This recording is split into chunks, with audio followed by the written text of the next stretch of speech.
Good afternoon, children. Welcome to the Adventures of Tzar the Paddington Poodle, Chapter 3, Brahman Bull Encounter. I hope you enjoyed yesterday's reading.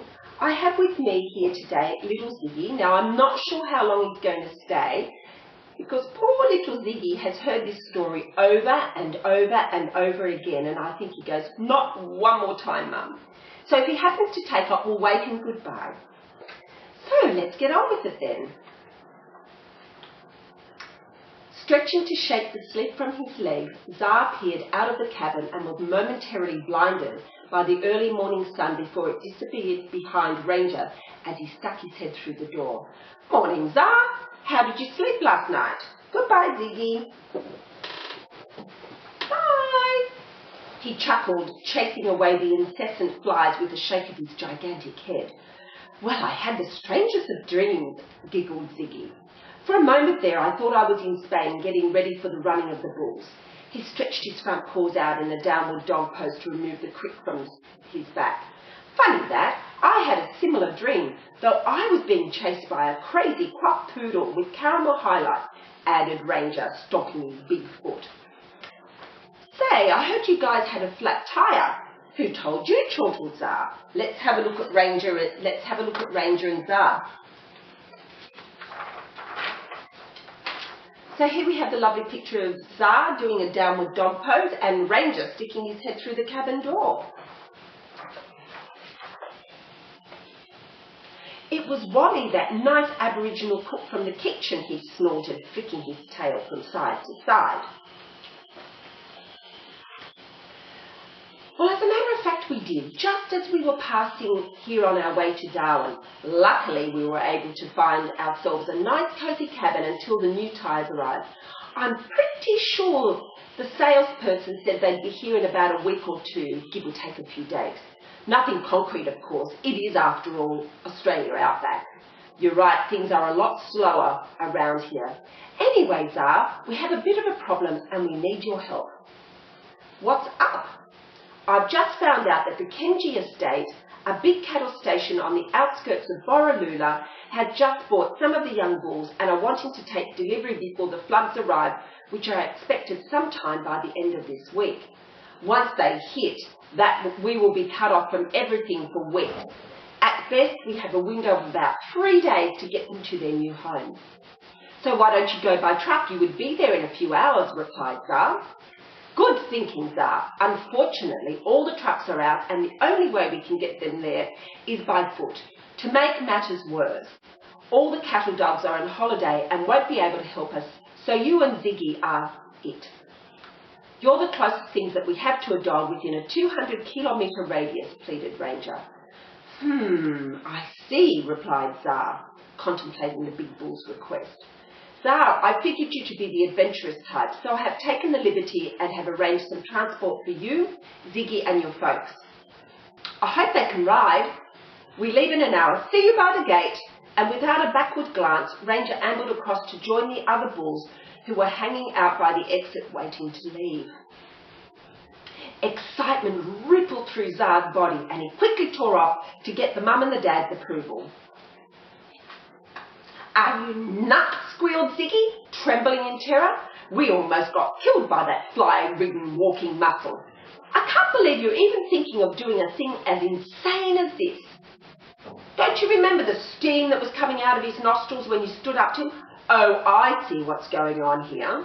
You're bored, and he has charmed you with adventure and excitement, something you wouldn't be able to resist. Listen, Zig, I really think this is going to be a load of fun. Anyway, I've already checked it out with the folks and, well, we're going, so strap on your chaps." Chuckling, he walked off to get himself ready for the big ride. "Strap on my chaps? I wonder what that could possibly mean," Ziggy muttered to himself. He decided that he wasn't going to give it another thought, as he would find out soon enough, and with a shake of his head he moseyed back to the cabin to pack his things. Ziggy had no idea what to expect when he arrived at the rendezvous point, swag in hand. He stopped abruptly and shook uncontrollably on his pum-pum flop feet when he spotted Tzar, the mum and the dad standing next to 2 gigantic beasts, snorting and stamping their hooves to chase away the flies. So we have little Ziggy down here, just down here against these huge big beasts with Tzar and Ranger in the background.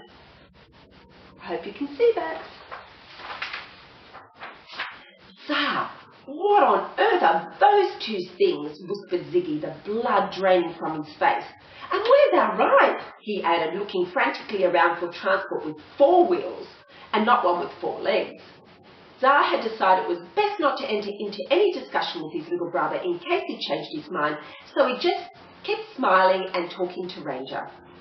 Standing at 18 hands from the bottom of his front hoofs to the top of his wither, the big black horse leant down to blow the dusty slime from his nostrils, hitting Ziggy right in the face just as he idled up to the mum.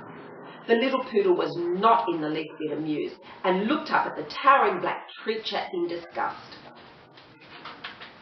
"If you don't mind." "Sorry about that," said the big black horse, shaking his beautiful wiry black mane so it cascaded over his powerful shoulders.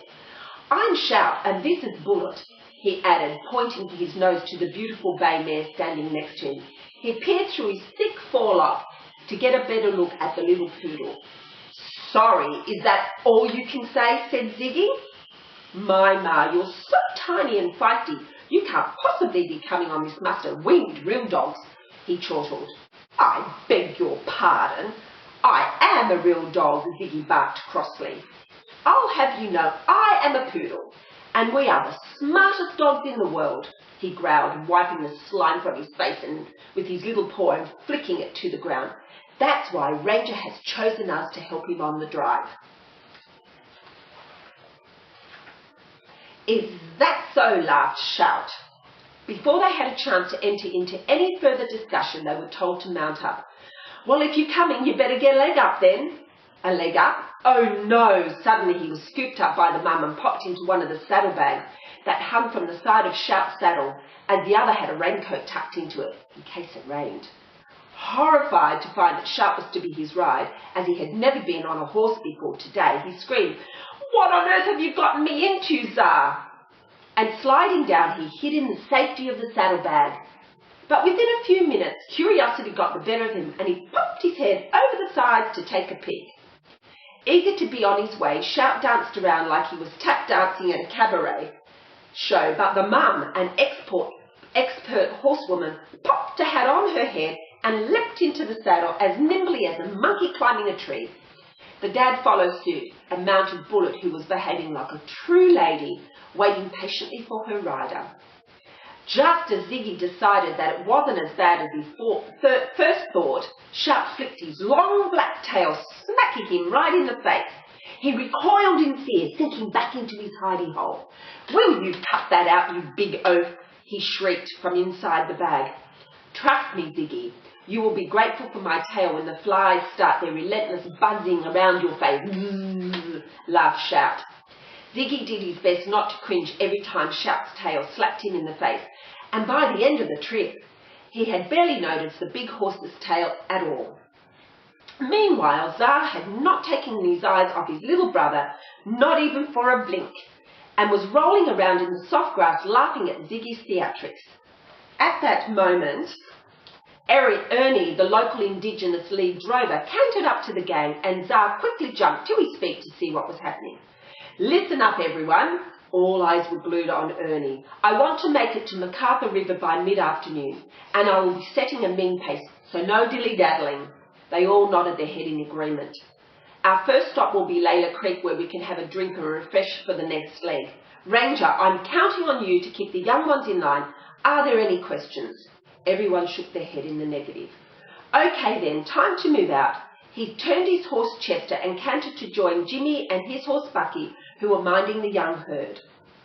Tzar nimbly leapt onto the back of the ute and spotted Aegon, swag in hand, pedalling towards them at great speed. "Wait for me!" squealed Aegon, frantically waving his tiny front paws to get Tzar's attention. Pulling up beside the ute, puffing and panting, he said, "I heard Ranger needed some help with moving the cattle, so here I am," he added, tossing his swag onto the tray where it rolled and landed at Tzar's feet. "This is my first cattle drive, you know, and I'm so psyched," he said, jumping around as if he had termites in his underpants. Tzar quickly picked up the swag and flung it back at the little lizard and said, "Not this time, my friend." "But I promise I won't be any trouble," he implored, his frill instantly deflating. "It's not that. It's just that it's going to be really dangerous out there, and I don't think you'll be safe." "Please," he begged, looking up at Tzar with pleading eyes. Just as Tzar was about to give in to him, Ranger ambled up to Ute and said, "Tzar's right, Agon. We just can't take that risk. You're our friend, and if anything were to happen to you, I would not be able to forgive myself." "Well, seeing you put it that way, I guess I can stay here," said the little lizard. "See you in a couple of days then?" asked Tzar. "You sure will, so have fun," he stated, waving them off with his beautiful frill fully inflated. Eager to be on their way, Shout and Bullet leapt forward, and tipping his horns to the cronies to follow, Rangers fell into step with the horses, and the gang moved out of the beautiful oasis into the arid terrain. So that's the end of chapter 3. Tomorrow, at the same time at 4 p.m, we will bring to you chapter 4. Have a lovely evening. Bye now, children.